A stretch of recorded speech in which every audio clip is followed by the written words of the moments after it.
রিয়া, এত কাছে আসিস না প্লিজ। কোথায় কাছে আসছি আমি? আমি তো দূরেই আছি। এটা কেমন দূরে যে আমি তোর নিঃশ্বাস পর্যন্ত ফিল করতে পারছি? আমি জানি না রাহাত, আমি নিজেকে সামলাতে পারছি না। আমিও না রে। আমরা ফার্স্ট টাইম ড্রিঙ্কস করলাম তো, তাই হয়তো এমন হচ্ছে। হ্যাঁ রে, কোন আক্কেলে যে আমার ড্রিঙ্কস করার শখ হলো।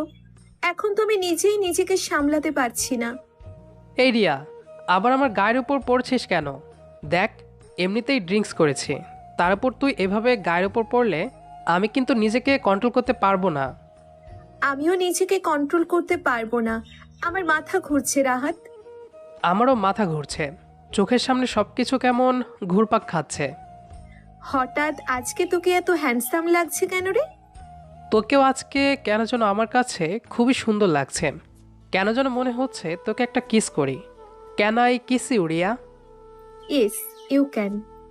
তারপর রাহাত গিয়ে রিয়াকে কিস করে ফেলল। রিয়াও রাহাতকে জড়িয়ে ধরে চরম উত্তেজিত হয়ে কিস করতে লাগলো। তারপর একসময় রাহাত আস্তে আস্তে রিয়ার পিঠে হাত বোলাতে লাগলো।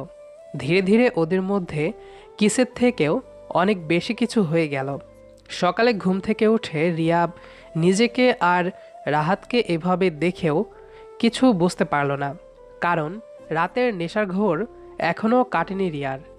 রিয়া আর রাহাত হচ্ছে খালাতো ভাই বোন, বলা যায় ওরা বেস্ট ফ্রেন্ড। ওদের বাবা মা আজকে একটা বিয়েতে গেছে, তাই রিয়া রাহাতকে কল করে বলেছিল মদ আনতে। আজকে নাকি রিয়ার ড্রিঙ্কস করার শখ হয়েছে। পরে রিয়ার রিকোয়েস্টে রাহাত ওদের বাসায় মদ নিয়ে গিয়েছিল। তারপর রাতে ওরা দুজন মিলে মদ খেয়েছে। মদের নেশায় ওরা দুজনেই নিজেদের লিমিট ক্রস করে ফেলল। কিন্তু রাতে মদের নেশায় ওরা কি করেছে সেটা সকালে আর মনে রাখতে পারল না। রিয়া রাহাতের বুক থেকে উঠে গিয়ে গোসল করে ডাইনিং টেবিলে গিয়ে রাহাতকে খাওয়ার জন্য ডাকতে লাগলো। গোসল করার পর রিয়ার নেশার ঘোর অনেকটা কেটে গেল। রাহাতও নেশা নেশার চোখে উঠে গিয়ে গোসল করে আসলো। একটু পর গিয়ে খেতে বসলো। এমন সময় রাহাতের খালাখালু বাসায় চলে আসলো। ওরা এসে রাহাতকে দেখে জিজ্ঞেস করলো যে রাহাত এখানে কেন।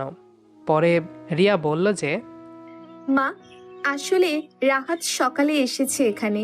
খালাও তো তোমার সাথে বিয়েতে গেছে, তাহলে ও খাবে কি? তাই এখানে চলে এসেছে। আমি আমাদের জন্য রান্না করলাম আর কি। তুমি যাও, ভেতরে গিয়ে ফ্রেশ হয়ে নাও। খালা, তুমি চলে এসেছো? তার মানে আমার মাও এসে গেছে, তাই না? আমি তাহলে খেয়েই বেরিয়ে পড়ছি। রিয়ার মা ঠিক আছে বলে ভেতরে চলে গেল। তারপর রিয়াকে বলল, কিরে রিয়া, আমার মাথা এমন ঝিমঝিম করছে কেন রে?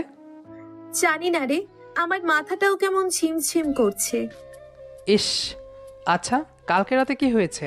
আমি তো কিছুই মনে করতে পারছি না। আমি নিজেই কিছু মনে করতে পারছি না, তোকে কি বলবো। মনে হয় লাইফে প্রথমবার মদ খাওয়ার কারণে আমরা দুজনেই জ্ঞান হারিয়েছিলাম, তাই কিছু মনে করতে পারছি না। তাই হবে হয়তো। ওই যে তোর সাথে বসে 2 প্যাক খেলাম, এরপর আর কিছুই মনে নেই, খালি সব ঝাপসা ঝাপসা আসছে। আমারও একই অবস্থা রে। আচ্ছা, এতক্ষণে নিশ্চয়ই খালামণি বাসায় এসে গেছে। তুই বাসায় যা এবার, আর দেরি করিস না। ঠিক বলেছিস তুই। আমি হাত ধুয়ে আসি, বাসায় যাব আমি। হুম। আর যাওয়ার সময় আমার রুম থেকে মদের বোতলটা নিয়ে যাবি। তারপর ওটা ডাস্টবিনে ফেলে দিবি। মা যদি বোতলটা দেখতে পায় তাহলে আমার খবর আছে। আচ্ছা, তুই গিয়ে বোতলটা একটা প্যাকেটে মুড়িয়ে শপিং ব্যাগের ভেতরে ঢুকিয়ে দে। রিয়া রাহাতের কথা মতো বোতলটা একটা শপিং ব্যাগের ভেতরে ঢুকিয়ে রাহাতের হাতে দিল। রাহাত বাসায় যাওয়ার পথে শপিং ব্যাগ সহ মদের বোতলটা ডাস্টবিনে ফেলে দিল।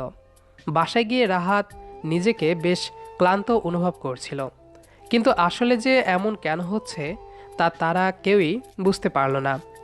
এরপর 3 মাস বেশ স্বাভাবিকভাবেই কেটে গেল। রিয়া রাহাত রোজ কলেজ যায়, প্রাইভেটে যায়। মোট কথা, সেদিন রাতে যে ওদের মধ্যে শারীরিক সম্পর্ক তৈরি হয়েছিল, ওরা দুজনেই এই ঘটনা থেকে অবচেতন। ওরা জানতে পারল না যে ওদের ভার্জিনিটি শেষ হয়ে গেছে। কিন্তু সমস্যা তৈরি হলো 3 মাস পর। প্রায় 3 মাস যাবৎ যখন রিয়া নিজেকে অসুস্থ ফিল করলো, আবার পিরিয়ড মিস হচ্ছিল, এদিকে বারবার বমি পায়, কিছুই খেতে পারে না রিয়া। তখন রিয়া এসব লক্ষণ বুঝতে পেরে ডাক্তারের কাছে গেল। ডাক্তার লক্ষণগুলো শুনে প্রথমে ভাবলো রিয়া প্রেগনেন্ট, তাই রিয়াকে কংগ্রাচুলেশনস জানালো। কিন্তু পরে রিয়া যখন বলল যে ওর এখনও বিয়েই হয়নি, তখন ডাক্তারের হাসিমাখা মুখটা একদম মলিন হয়ে গেল। তারপর ভাবলো হয়তো রিয়ার পেটে টিউমার হয়েছে, তাই এরকম লক্ষণ দেখা যাচ্ছে। টিউমার ভেবে ডাক্তার রিয়াকে কিছু টেস্ট করাতে বলল। রিয়া ডাক্তারের কথা মতো সব টেস্ট করালো, কিন্তু না, রিয়ার টিউমার হয়নি। তারপর ডাক্তার রিয়ার প্রেগনেন্সি টেস্ট করালো। রিয়ার প্রেগনেন্সি রিপোর্ট অনুযায়ী রিয়া 3 মাসের গর্ভবতী। এটা দেখে তো ডাক্তার অনেক অবাক হলো। এদিকে রিয়াও টেনশনে পড়ে গেল যে এটা কিভাবে সম্ভব। তারপর রিয়া বাসায় চলে গেল আর ভাবতে লাগলো এই বাচ্চার বাবা কে হতে পারে। হঠাৎ মনে পড়ল 3 মাস আগের কথা। সেদিন ওর বিছানার চাদরেও রক্ত পেয়েছিল, আর রাহাতও ওর পাশেই ওকে জড়িয়ে ধরে শুয়েছিল। রিয়ার আর বুঝতে বাকি রইল না যে সেদিন ওর সাথে রাহাতের শারীরিক সম্পর্ক হয়েছিল। রিয়া তৎক্ষণাৎ রাহাতকে কল করলো। হ্যালো রাহাত, কোথায় তুই? আমি এই তো আছি, কাছাকাছি আছি। বল, তুই কিছু বলবি? তুই কি বাইক চালাচ্ছিস? হ্যাঁ, আমি বাইকে আছি, সমস্যা নেই, তুই বল। আগে বাইকটা সাইডে থামা, তারপর বলছি। তুই অনেক জেদি রে। আচ্ছা 1 মিনিট, আমি সাইড করে নেই। হয়ে গেছে, এবার বল কি বলবি। রাহাত, সেদিন কি আমাদের মধ্যে কিছু হয়েছিল? সেদিন মানে কোন দিন? আর আমাদের মধ্যে আবার কি হবে? 3 মাস আগে যখন তুই আর আমি আমাদের বাসায় বসে প্রথম মদ খেলাম, সেদিন কি কিছু হয়েছিল আমাদের মধ্যে? কিছু হয়েছিল বলতে তুই কি বোঝাতে চাচ্ছিস? আমি বুঝতে পারছি না, দয়া করে বুঝিয়ে বল। কিছু বলতে সেক্স।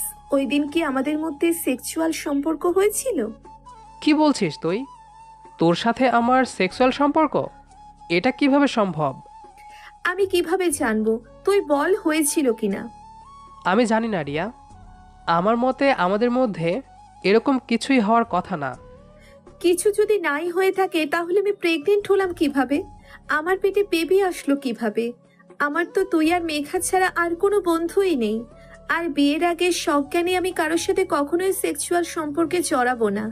তাই যদি কিছু হয়ে থাকে তাহলে আমি মাতাল অবস্থায় থাকাকালীনই হয়েছে। আর মাতাল আমি 3 মাস আগে হয়েছি, সেটাও তোর সাথে। তাহলে তুই ছাড়া এটা আর কেউ হতে পারে না। রিয়া, যদি কিছু হয়েও থাকে তাহলে আমি জানি না।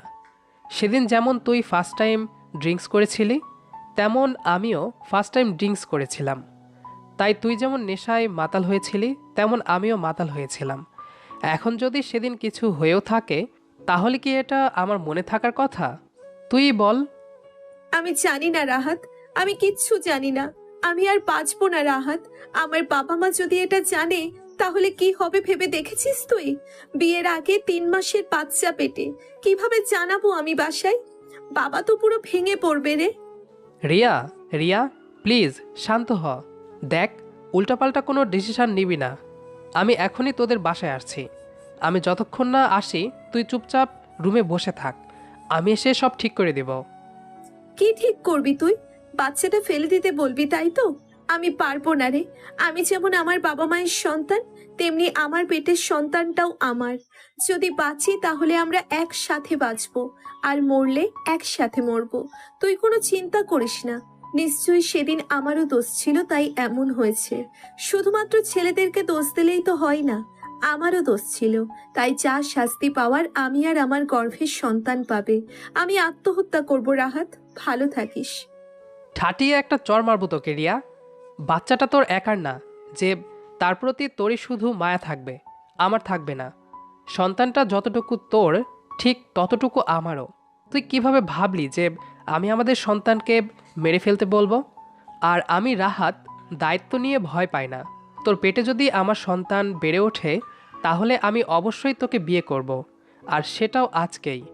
তুই বাসায় বস, আমি আসছি।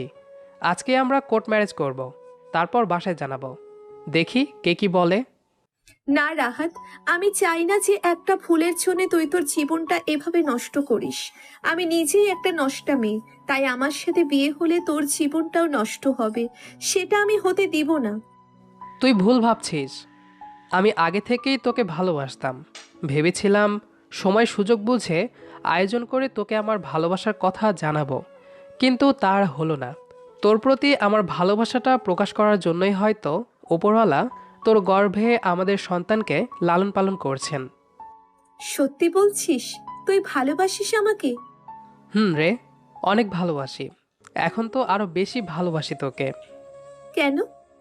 কারণ এখন তুই আমার বাচ্চার মা। তোর প্রতি ভালোবাসাটাও আরো বেশি হয়ে গেল রে। আমরা কাজী অফিসে যাব। আমি আসছি, তুই রেডি হ। ঠিক আছে। লাল শাড়ি পরে রেডি হবে কিন্তু। আর হ্যাঁ, চোখের পানি মুছে ফেল।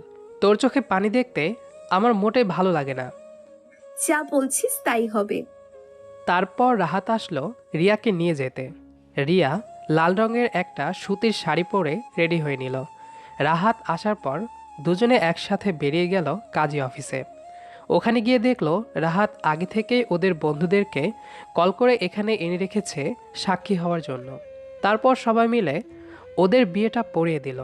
বিয়ে সম্পন্ন হওয়ার পর সবাই রিয়া আর রাহাতের নতুন জীবনের জন্য দোয়া করলো।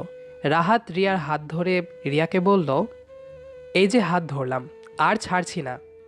যদি কখনো এই হাত ছাড়ার পরিস্থিতি তৈরি হয় তখন কি করবি? পরিস্থিতি সামলে নেব, কিন্তু তোকে ছাড়বো না। এই কথাটা যেন মনে থাকে। যদি কখনো তুই আমার হাত ছেড়ে দিয়ে আমাকে একলা করে দিস, তাহলে সেই দিনই আমি শেষ। আমি আর বাঁচতেই পারবো না। ছি, এসব কি কথা রিয়া? তুই আমার আর আমারই থাকবি, আর কারো নয়। হুম, সব সময় এভাবেই আমাকে আগলে রাখিস। আমি ভালোবাসতে জানি, আর ভালোবাসা আগলে রাখতেও জানি। চল, বাসায় যাবো এবার। আমার মনে হয় আমাদের দুজনের আগে আমার বাসায় যাওয়া উচিত। বাবা মাকে সবটা বুঝিয়ে তারপর তোদের বাসায় যাব। আচ্ছা চল। আমি জানি খালু আমাকে অনেক ভালোবাসে, তাই আমি কিছু বললে কখনো তা ফেলবে না। তাছাড়া আমি পাত্র হিসেবে মন্দ নই। বাবা তো বুঝবে, কিন্তু মা, মা যদি না মানে তখন? আরে, খালু মানলে খালামণিকে মানানো তো আমার বায় হাত কা খেল। আগে আগে দেখো হোতা হে কেয়া। আচ্ছা চল। তারপর রাহাত আর রিয়া ওদের বন্ধু বান্ধবকে নিয়ে সবাই মিলে রিয়াদের বাসায় গেল।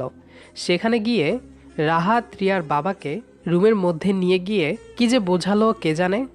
প্রায় আধা ঘন্টা পর রিয়া, বাবা আর রাহাত রুম থেকে বের হলো। রিয়ার বাবার মাথায় চিন্তার ছাপ। উনি বেরিয়ে সবাইকে বসতে বললেন, আর উনি রিয়ার মাকেও রাজি করাবেন এই প্রতিশ্রুতিও দিলেন। সবাই অনেক খুশি হলো। তারপর রিয়ার বাবা গিয়ে রিয়ার মাকে রাজি করালো। রিয়ার মা প্রথমে এমন বিয়ে মানতে চায়নি, পরে রিয়ার বাবার জোরাজোরিতে মেনে নিয়েছে। তারপর রিয়াদের বাসা থেকে বেরিয়ে ওরা গেল রাহাতদের বাসায়। ওখানে গিয়ে আবার সবাই মিলে রাহাতের মা বাবাকে বোঝালো, বিভিন্নভাবে কনভিন্স করলো। এটাও বলল যে রিয়ার বাবা মা সবটা মেনে নিয়েছেন। এখন বিয়ে যেহেতু করে ফেলেছে, তাই এখানে আর কি করার আছে। তাই অবশেষে সবার অনুরোধে রাহাতের বাবা মাও রাজি হয়ে গেল। তারপর রাহাতের বন্ধুদেরকে রাহাতের মা রান্নাবান্না করে খাইয়ে দিল। রাতে 10টার দিকে ওরা সবাই চলে গেল। রিয়া আর রাহাতকেও বাসঘরে পাঠানো হলো। কিন্তু রিয়া যেহেতু প্রেগনেন্ট, তাই রাহাত রিয়াকে বলল, রিয়া, আগে আমাদের বেবিটা পৃথিবীতে আসুক, তারপর না হয় আমরা বাসর করব, কেমন? কি? কিন্তু তখন তো বাসরটা বাসি হয়ে যাবে। আমি বাসি ভাত খাই না, আর বাসি বাসর করব? এমনিতেও যদি আমরা আজকে বাসর করি, সেটাও বাসি বাসরাতে হবে। কিভাবে? কিভাবে আবার? আমরা কি আগে বাসর করিনি? না করলে বাবু আসলে কোথা থেকে? হ্যাঁ, বলদ মেয়ে। আরে ওটা তো সজ্ঞান অবস্থাতে ছিল না। অজ্ঞান অবস্থাতেও তো ছিল না, তাই না? অজ্ঞান না, তবে অজ্ঞানের মতোই। মাতাল হলে তো অর্ধ অজ্ঞান বলেই ধরা হয়, তাই না? এত কথা নেই। আজকে খুব বেশি হলে একটা লিপ কিস পেতে পারিস, তার চেয়ে বেশি কিছু না। কারণ আমি আমার সন্তানের সাথে কোনো রকম রিস্ক নিতে চাই না। ঠিক আছে, নাই মামার চেয়ে কানা মামা ভালো, কিছুই না পাওয়ার চেয়ে একটা কিস পাওয়া ভালো। তারপর রাহাত হেসে দিয়ে রিয়ার কাছে চলে গেল, গিয়ে রিয়ার নরম ঠোঁটে একটা কিস করলো। হঠাৎ রাহাত বলে উঠল, সেদিন যে নেশার ঘোরে কি করেছি নিজেই জানি না রে। এত সুন্দর মধুর মতো মিষ্টি দুটো ঠোঁটের স্বাদ আমি ভুলে গেলাম কিভাবে। কি লিপস্টিক ব্যবহার করিস রে তুই? ফর ইওর কাইন্ড ইনফরমেশন, আমাদের বিয়েটা না কোনো ব্রাইডাল অনুষ্ঠান ছিল না, আর পরিস্থিতিটাও খুব সুখের ছিল না যে আমি ঘটা করে লিপস্টিক দিয়ে মেকআপ করে বিয়ে করব। আমি বাসা থেকে বেরোনোর সময় জাস্ট ঠোঁটে ভেসলিন মেখেছিলাম, আর রাতে খাওয়ার পরও ভেসলিন মেখেছি, এর চেয়ে বেশি কিছুই না। ওয়াও, ভ্যাসলিনের স্বাদ এত ভালো! দেখি আরেকটু ভ্যাসলিন খাই।